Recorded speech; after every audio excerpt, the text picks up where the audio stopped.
नमस्कार। आज जो हम बात करने वाले हैं, क्योंकि आगे मई के मंथ में 5 मई को नीट का एग्ज़ाम है, वो आने वाले भविष्य के डॉक्टरों की पढ़ाई के लिए तैयारी की जाएगी, उसमें सिलेक्शन होगा बच्चों का। तो आज जो हम बात करने वाले हैं कि अब 2 वीक का टाइम बचा है कि लास्ट 2 वीक की स्ट्रेटजी नीट 2024 के लिए क्या स्ट्रेटजी होनी चाहिए। अब 2 वीक बचे हैं, उस पर अपने अनुभव के आधार पर हम प्रकाश डालेंगे और आशा करते हैं कि इससे बच्चों का काफ़ी भला होगा। आप देखें कि अब ये जो टाइम बचा है बहुत ही क्रूशियल टाइम, यानी अब आप कोई नई बुक्स पढ़ने की कोशिश न करें, कोई नया मॉड्यूल लगाने की कोशिश न करें और किसी के बहकावे में ना आए कि उस बुक को पढ़ो, उसमें से ज़्यादा क्वेश्चन आएंगे। एनसीईआरटी बेस्ड बुक जो हों, जो एनसीईआरटी पैटर्न पे तैयार हों, उन्हीं बुक से तैयारी करें या एनसीईआरटी की बुक से तैयारी करें, क्योंकि अब ज़माना बदल गया। पहले की पुरानी कोचिंगों के नोट्स पे न जाए नीट में, अब एनसीईआरटी बेस्ड चलता है। एनसीईआरटी की आपकी अच्छी तैयारी होनी चाहिए। अगर आपको एनसीईआरटी में कोई बात क्लियर नहीं हो तो बुक्स भी जो एनसीईआरटी बेस्ड बनाई गई हैं उनसे आप डिटेल में उसी को वाइड टॉपिक को दिया गया उसको पढ़कर आप क्लियर कर सकते हैं। कोई हाई स्टैंडर्ड बुक बता दे आपको 10 दिन पहले, नहीं साहब उससे क्वेश्चन करो फिजिक्स में, तो फिजिक्स अच्छी हो जाएगी, क्योंकि बायोलॉजी वालों को डर लगता है सबसे ज़्यादा फिजिक्स का। तो अब ये समय नहीं है आपको नई बुक लगाने का। अब तो आप एनसीईआरटी से तैयार करिए या एनसीईआरटी बेस्ड बुक से तैयार करिए। बस एनसीईआरटी से ही आप थ्योरी तैयार करिए, एनसीईआरटी से ही एनसीईआरटी की प्रॉब्लम जो सॉल्व एग्जाम्पल है वो तैयार करिए, एनसीईआरटी बेस्ड जो आपके मॉक टेस्ट हैं उनको दीजिए और प्रीवियस ईयर के क्वेश्चन आप पेपर लेके उनकी ज़्यादा से ज़्यादा प्रैक्टिस करिए। ये ध्यान रखिए आप, जो PYQ यानी प्रीवियस ईयर क्वेश्चन पे स्ट्रिक्ट रहिए अपने आप को, और ज़्यादा एडवांस क्वेश्चन या मैंने बताया बिल्कुल बहकावे मत आइए। फ्रेंड्स अक्सर कहते नहीं हमारे सर ने वो वाली बुक बताई, हमारे सर ने वो वाली बुक बताई, उस चक्कर में बिल्कुल नहीं पढ़िए। अब समय बिल्कुल शांति का है, उसमें आप जो है एडवांस क्वेश्चन मत तैयार करिए। एनसीईआरटी पे या एनसीईआरटी बेस्ड बुकों पे ध्यान रखिए, उन्हीं से आप स्टडी करिए, उन्हीं से आप जो है एग्ज़ाम की तैयारी करिए। उसमें थ्योरी भी उसी से तैयार करिए, जो सॉल्व एग्जाम्पल हैं उनको तैयार करिए। उसके बाद एनसीईआरटी की सॉल्व करिए, एनसीईआरटी के बैक पीछे जो क्वेश्चन दिए गए हैं उनको तैयार करिए, जो छोटे छोटे क्वेश्चन हैं जिनमें MCQ बन सकता है, उन क्वेश्चंस को तैयार करिए। आप देखें कि जो मार्क्स स्कोर होता है नीट के अंदर वो डायरेक्टली प्रोपोर्शनल होता है नंबर ऑफ रिवीजन के। मैंने पहले भी कही हो उसमें ये बात बताई है कि रिवीजन मेक्स डिवीजन, यानी जितना अच्छे रिवीजन, जितने ज़्यादा रिवीजन करेंगे उतने ही आपके मार्क्स आएंगे।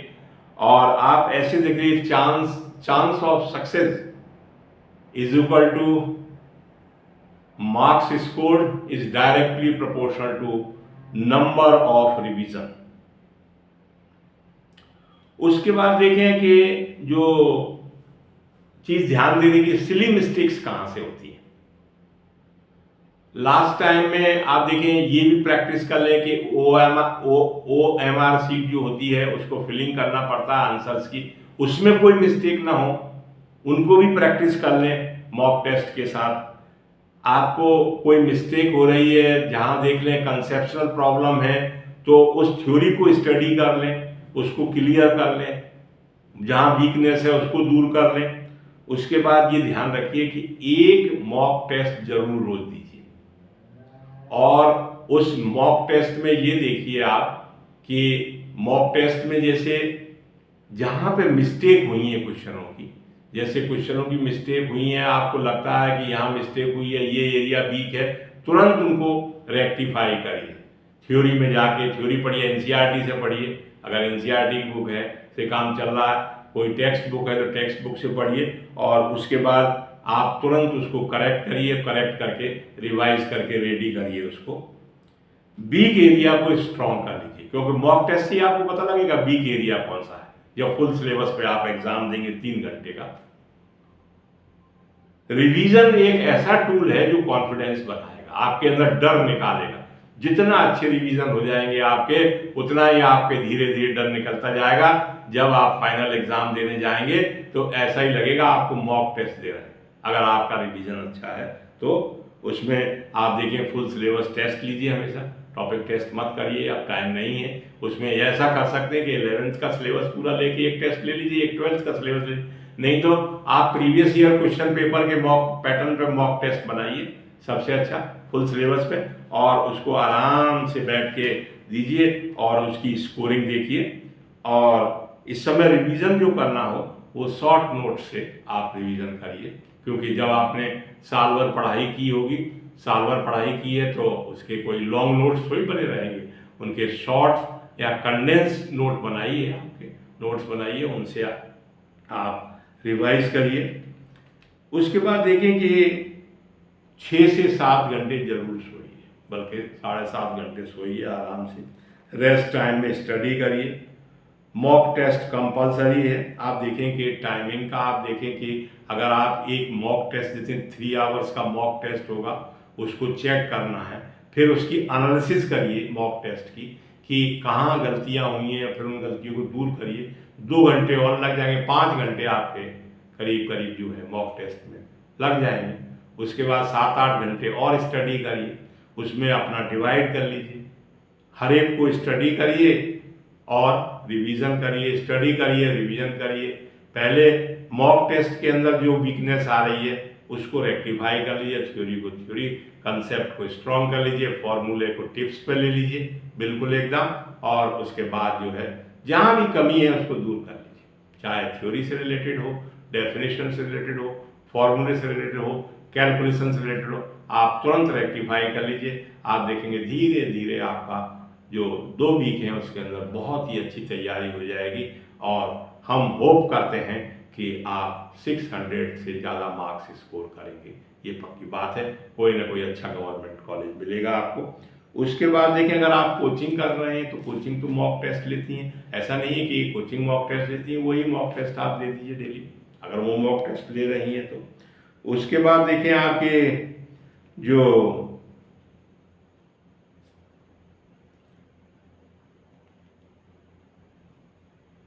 इसमें बायोलॉजी में आप देखें, चैप्टर वाइज हम बात कर लेते हैं कि प्रिपरेशन कैसे करें। बायोलॉजी में जूलॉजी एंड बॉटनी के अंदर एनसीईआरटी बुक्स पर फोकस रखिए। अगर कहीं पे आपके मॉक टेस्ट में गलती हो रही है, तुरंत उसको रीड करिए और उस कंसेप्ट को या उस थ्योरी को या जो भी न्यूमेरिकल वैल्यू है जहाँ पे आपसे मिस्टेक हुई है जो भी, उसको तुरंत वहाँ पे अंडरलाइन कर लीजिए, हाईलाइट कर लीजिए, जिससे कि आप अगली बार रिवीजन करें तो आपके दिमाग में रहे वो गलतियाँ नहीं होनी चाहिए, उसको अंडरलाइन कर लें, हाईलाइट कर लें। उसके बाद देखिए फिजिक्स में और फिजिकल केमिस्ट्री में, इसमें फॉर्मूला हो, डेफिनेशन हो या कोई न्यूमेरिकल वैल्यू हो, कंसेप्ट हो, कंसेप्शनल बातें हों, उनको एकदम टिप्स पे ले लीजिए। फॉर्मूले आपके टिप्स पे रहने चाहिए बिल्कुल एकदम, फिजिक्स में और फिजिकल केमिस्ट्री में। थ्योरी जो है शॉर्ट नोट से तैयार करें, कोई लॉन्ग नोट्स में नहीं जाने की ज़रूरत है, क्योंकि आपको सब एमसीक्यू जो है क्वेश्चन देने हैं, तो आपको अब रिवीजन जो है कंडेंस रिवीजन की ज़रूरत है, न कि आप जो है 3 दिन में एक चैप्टर तैयार करें, अब वो टाइम नहीं है। शॉर्ट नोट से रिवीजन करिए, मॉक टेस्ट दीजिए, कमजोरी देखिए, रेक्टिफाई करिए, सबसे बेस्ट तरीका है। और उसी के आधार पर आप देखिए कौन एरिया आपका वीक है, उसको फिर स्टडी करिए एनसीईआरटी बुक से, एनसीईआरटी बेस्ड बुक से, और उसके बाद जो है उसको फिर देखिए अगले दिन मॉक टेस्ट में क्या स्थिति बन रही है, ऐसे करके प्रिपरेशन करिए।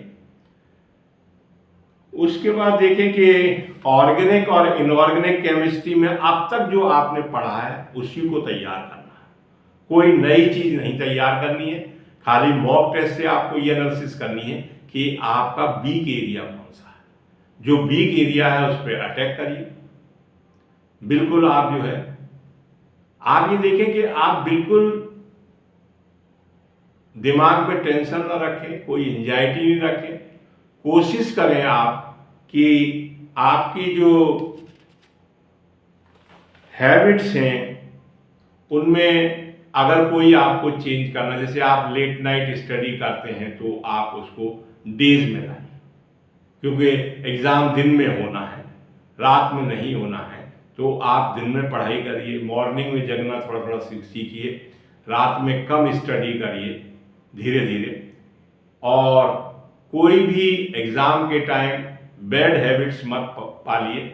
आप जो है कोई कैलकुलेशन कर रहे हैं तो खुद कैलकुलेट करिए, कैलकुलेटर अलाउड नहीं होते हैं, ये ध्यान रखिए। आप अपनी आपको बिल्कुल संयमित जिंदगी गुजारिए तपस्या के रूप में, जिससे कि आपकी हेल्थ कंडीशन अच्छी बना रहे। ईयरफोन लगा के जो है पढ़ाई मत करिए, यानी गाने सुनते जा रहे हैं और पढ़ते जा रहे हैं, ये बहुत बड़ी बैड हैबिट है बच्चों के अंदर। मोबाइल से बचिए, ये नहीं है कि पढ़ते भी जा रहे हैं यूट्यूब पर वीडियो भी देखते जा रहे हैं। ये आजकल नई और एक परेशानी सोशल मीडिया की शुरू हो गई है, इनसे बचिए आप। जो भी बैड हैबिट्स हैं, कोई नशा मत करिए आप किसी भी तरह का। आप जो है रात में कम जगिए, जिससे कि आपके अंदर अच्छे हार्मोन्स डेवलप हों सुबह जगने पे, क्योंकि रात में जगने से अच्छे हार्मोन्स डेवलप नहीं होते हैं। आप तो नीट के स्टूडेंट हैं, बायोलॉजी आपने पढ़ी है, जो कि रात में जगने से क्या है, एंजाइटी, स्ट्रेस, टेंशन ये सब बढ़ते हैं, जिससे कि बच्चों की कंसंट्रेशन और मेंटल सिचुएशन अच्छी नहीं होती है। तो मैं तो यही कहूँगा, फिर भी बच्चे आजकल बहुत ज़्यादा फैशन हो गई है नाइट स्टडी की। कोशिश करिए आप मॉर्निंग में 3-4 बजे जग जाइए, सुबह 5 बजे जग जाइए, उसके बाद स्टडी करिए। सुबह जगिए, घूमिए फिरिए, थोड़ा प्राणायाम करिए 10 मिनट तक। हेल्थ की कंडीशन, अब ये 2 वीक हैं, हेल्थ सही रहनी चाहिए। किसी भी तरह की कोई हेल्थ में परेशानी रहिए, कहीं धूप में मत जाइए, धूप में मत निकलिए। जो भी वेदर कंडीशन है उनको अवॉइड करिए। अपने आप को कहीं बाहर निकलना है तो धूप को बचाइए, कैसे छतरी लेके निकलिए, या फिर आप किसी टैक्सी वैक्सी से जाइए। ऐसे ही पैसा बचाने, इस समय पैसा नहीं बचाना, ये ध्यान रखिए, सब को ध्यान रखिए इस बात का। खाने पीने का ध्यान रखिए, गर्मियों का टाइम है, आजकल संतरा वगैरह अच्छे फल आ गए हैं। अगर आप मम्मी पापा से बोलिए फल ला के दें आपको, जो भी अच्छे विटामिन हैं, अच्छे प्रोटीन हैं, वो खाने की कोशिश करिए, जो भी आपकी बेस्ट अवेलेबिलिटी हो।